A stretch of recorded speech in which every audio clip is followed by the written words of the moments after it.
Welcome to Future Stick Assam. আজি আমি আলোচনা কৰিম ফ্ৰী ৱেবছাইট কেনেকৈ বনাব লাগে। প্ৰায় মানুহে সুধি থাকে ফ্ৰীতে ৱেবছাইট কেনেকৈ বনাব পাৰি। হয়, মই আজি ইয়াত ক'ম ফ্ৰীতে কেনেকৈ ৱেবছাইট বনাব পাৰি। গুগল সাইটছৰ বিষয়েটো শুনিছে চাগে। গুগল সাইটছ হৈছে এনেকুৱা এটা প্লেটফৰ্ম য'ত আপুনি ফ্ৰীতে ৱেবছাইট বনাব পাৰে। গুগল সাইটত ৱেবছাইট এটা খোলাৰ আগতে কিছুমান জানিবলগীয়া কথা জানি লোৱা হওক। ফাৰ্ষ্টতে আমি জানি লোৱা হওক ইয়াৰ পৰা আমাৰ কি লাভ হ'ব পাৰে আৰু কি লোকচান হ'ব পাৰে। এইকেইটা জনাৰ পিছতহে আপুনি ডিচিশ্যন ল'ব আপুনি গুগল সাইটত ৱেবছাইট খুলিব লাগে নে নালাগে।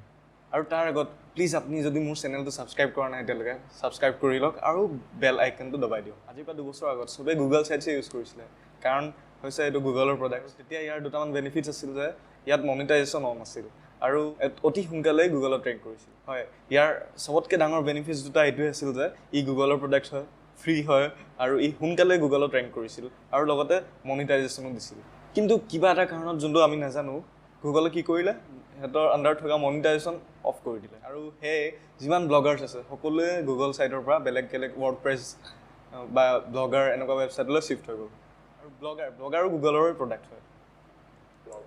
যদিও ব্লগাৰ গুগলৰ প্ৰডাক্ট হয় কিন্তু গুগল সাইটছত বনোৱা ৱেবছাইটবিলাক আজিও ব্লগাৰতকৈ সোনকালে গুগলত ৰেংক হয়। কিন্তু মনিটাইজেশ্যন নোহোৱাকৈ আপুনি গুগল সাইটছ কেনেকৈ ইউজ কৰিব, তাৰ লাভ কি হ'ব? মনিটাইজেশ্যন নোহোৱাকৈ ব্লগ ৱেবছাইট এটা আপুনি খুলিব নেকি? এতিয়া কথাটো হ'ল আপুনি যদি এটা এফিলিয়েট ৱেবছাইট বনাব বিচাৰিছে কুপনৰ বা তেনেকুৱা কিছুমান নিউজৰ, তেতিয়া আপুনি কি কৰিব পাৰে গুগল সাইটছত ৱেবছাইট বনাব পাৰে। একদম সহজে বনাব পাৰে। এমাজনে হওক বা ফ্লিপকাৰ্টে হওক যিকোনো ৱেবছাইটে হওক তাৰ আপুনি এফিলিয়েট লিংক আপুনি গুগল সাইটত আপুনি পেষ্ট কৰিব পাৰে আৰু পেষ্ট কৰি পেলাই সেইটো লিংক শ্বেয়াৰ কৰিব পাৰে। আপুনি নিজৰ বিষয়েও লিখিব পাৰে, নিজকে প্ৰমোট কৰিব পাৰে আৰু আপুনি তাত লেণ্ডিং পেজো ক্ৰিয়েট কৰি ল'ব পাৰে। আৰু সেইটো ৱেবছাইট গুগলত অতি সোনকালে ৰেংক কৰিব কাৰণ মই ক'লোৱে আপোনাক গুগল সাইট গুগলৰ প্ৰডাক্ট। এই কামটো বহুতেই কৰে আৰু আপোনাৰ ৱেবছাইটত যদি ট্ৰেফিক নাই আহা তেতিয়াহ'লে আপুনি গুগল সাইটক ইউজ কৰিব পাৰে ট্ৰেফিক জাষ্ট ফৰ এক্সাম্পল মই মোৰ ৱেবছাইট বনালোঁ notifyhin.in। এতিয়া মই কি কৰিম মোৰ যিমানবিলাক আৰ্টিকলছ তাত আছে তাত মই অলপ কিবা চেঞ্জেছ আনি পেলাই সেইটো গুগল সাইটত গুগল সাইটত এটা ৱেবছাইট বনাই তাতো পেষ্ট কৰি দিম আৰু তাৰ তলত কি কৰিম লিংক দি দিম মই মোৰ নিজৰ ৱেবছাইটৰ। গুগলৰ নিজৰ ৱেবছাইট হয় গতিকে মোৰ ৱেবছাইটৰ তুলনাত মোৰ ৱেবছাইটৰ লগত কম্পেয়াৰ কৰিলে গুগল সাইটৰ ৱেবছাইটটো সোনকালে ৰেংক কৰিব। মই কি কৰিম গুগল সাইটত মই ৰিড মোৰ বা ন' মোৰ এনেকুৱা বাটন লগাই পেলাই মই মোৰ লিংক দি দিম গুগল পেজৰ পৰা মোৰ ৱেবছাইটত ট্ৰেফিক জেনেৰেট হ'ব। আৰু এইটো কাম আপুনি ব্লগাৰতো কৰিব পাৰে, ৱৰ্ডপ্ৰেছতো কৰিব পাৰে বা আপোনাৰ নিজৰ এফিলিয়েট ৱেবছাইটতো কৰিব পাৰে। এতিয়া আপুনি যদি বিচাৰে মই আপোনাক দেখুৱাব লাগে গুগল সাইটত কেনেকৈ ৱেবছাইট বনায় তেতিয়াহ'লে আপুনি এটা কমেণ্ট কৰক। আপোনালোকে যদি কমেণ্ট কৰে তেন্তে মই নিশ্চয় এটা ভিডিঅ' বনাই দিম কেনেকৈ গুগল সাইটত ৱেবছাইট বনাব লাগে। মই তাত আপোনাক পেজ বনাই দেখুৱাম, লেণ্ডিং পেজ বনাই দেখুৱাম।